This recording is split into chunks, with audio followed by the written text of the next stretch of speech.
आज की वीडियो में हम जानेंगे ऑपरेशन विजय के बारे में, जिसने 451 साल के शासन को समाप्त कर दिया था। 15 अगस्त 1947 को देश को आजादी तो मिल गई थी, पर पश्चिमी छोर पर बसा एक खूबसूरत क्षेत्र अब भी विदेशी ताकतों के अधीन था। जी हां, गोवा उस समय तक आजाद नहीं हुआ था। पहली बार 1510 में पुर्तगालियों की बुरी नजर इस शहर पर पड़ी और आगे चलकर उन्होंने यहां कब्जा जमा लिया। पूरे 451 साल तक यहां पुर्तगालियों का शासन रहा और भारत की आजादी के 14 साल बाद दिसंबर 1961 में उन्हें यहां से भगाया जा सका। हालांकि यह इतना आसान नहीं था। ब्रिटिश और फ्रेंच भारत छोड़ चुके थे, लेकिन गोवा, दमन और दीव में पुर्तगाली जमे हुए थे। भारत ने पुर्तगाल को हथियार छोड़ने और सरेंडर करने का आखिरी अल्टीमेटम दिया, लेकिन उसने अनसुना कर दिया। पुर्तगाली आसानी से गोवा छोड़ने के मूड में नहीं थे, क्योंकि यह देश नाटो का सदस्य था और उस समय भारत के तत्कालीन प्रधानमंत्री जवाहरलाल नेहरू सैनिक टकराव से बचना चाह रहे थे। इसी समय नवंबर 1961 में एक घटना घटी। पुर्तगाली सैनिकों ने गोवा के मछुआरों पर गोलियां चलाईं, जिसमें एक व्यक्ति की मौत हो गई। इसके बाद माहौल बदल गया।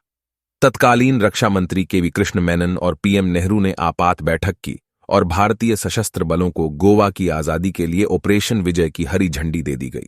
ऑपरेशन विजय से पहले 1 दिसंबर 1961 को ऑपरेशन चटनी शुरू हुआ। भारतीय नौसेना ने सर्विलांस और दुश्मन की हरकतों पर नजर रखने के लिए ऑपरेशन चटनी शुरू किया।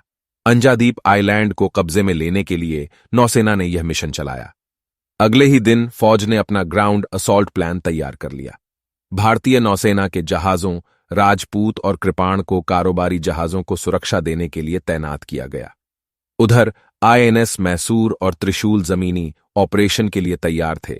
भारतीय सेना की ताकत का एहसास होते ही 18 दिसंबर को इस द्वीप ने सफेद झंडा दिखा दिया। तब तक एक टुकड़ी द्वीप में दाखिल हो चुकी थी। दोनों ओर से गोलियां भी चलीं। आईएनएस त्रिशूल और मैसूर की फायरिंग से पुर्तगालियों की हालत बिगड़ गई और 18 दिसंबर 1961 को दोपहर 2 बजे इस द्वीप पर तिरंगा लहराया गया। इस तरह से ऑपरेशन चटनी सफल रहा। 8 दिसंबर को भारतीय वायुसेना के लड़ाकू विमानों और बॉम्बर्स गोवा के आसमान में उड़ने लगे। 11 दिसंबर को पूरी प्लानिंग के साथ भारतीय सेना की टुकड़ियां बेलगाम पहुंची। 17 दिसंबर को भारत ने 30,000 सैनिकों को ऑपरेशन विजय के तहत गोवा भेजने का फैसला किया। इसमें थल सेना, नौसेना और वायुसेना शामिल थी। इसी दिन एक छोटे से संघर्ष के बाद बॉर्डर पर बिचौलिम में मॉलिंगवेम टाउन पर कब्जा कर लिया गया। 18 दिसंबर का दिन सेना के लिए डी डे रहा और तीनों सेनाओं ने एक साथ हमला कर दिया। जंग छिड़ चुकी थी। 50 पैराशूट ब्रिगेड उत्तर से उतरी। 48 और 63 ब्रिगेड पूर्व से आगे बढ़ी। इनका मकसद पणजी और मोरमुगांव को अपने कब्जे में लेना था। अरब सागर से लगे क्षेत्रों बम्बोलिम, दाबोलिम में वायुसेना के प्लेन हावी हो रहे थे। ऐसे में पुर्तगालियों ने भारतीय सेना को रोकने के लिए वास्को के पास पुल उड़ा दिया। दक्षिण की तरफ से भी सेना की तैयारी थी। आईएनएस त्रिशूल समेत 2 जहाजों ने अंजेदिवा द्वीप पर हमले कर रहे थे। आखिरकार पुर्तगालियों को भारतीय सेना के आगे समर्पण करना पड़ा। ऑपरेशन विजय में बेतवा, कावेरी समेत 3 भारतीय युद्धपोतों ने पुर्तगाल के युद्धपोत अल्फांसो डी अल्बुकर्क पर ताबड़तोड़ हमले किए। पूरे ऑपरेशन में भारत की तरफ से 34 जानें गईं और 51 लोग घायल हुए।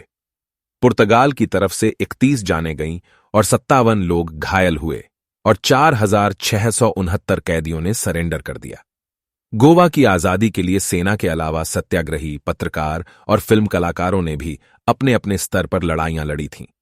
पहले ऑपरेशन चटनी, आगे ऑपरेशन विजय। 1961 का यह ऑपरेशन भारत की तीनों सेनाओं का संयुक्त रूप से किया गया पहला सैन्य अभियान था। 19 दिसंबर को शाम 6 बजे सैन्य ऑपरेशन खत्म हुआ। पुर्तगाल के गवर्नर जनरल वसालो ए सिल्वा ने सरेंडर कर दिया और गोवा में तिरंगा लहराया और इस तरह गोवा भारत का हिस्सा बन गया और 451 साल की गुलामी से आजाद हो गया। वीडियो अच्छी लगी हो तो वीडियो को लाइक और चैनल को सब्सक्राइब करना न भूले। जय हिंद।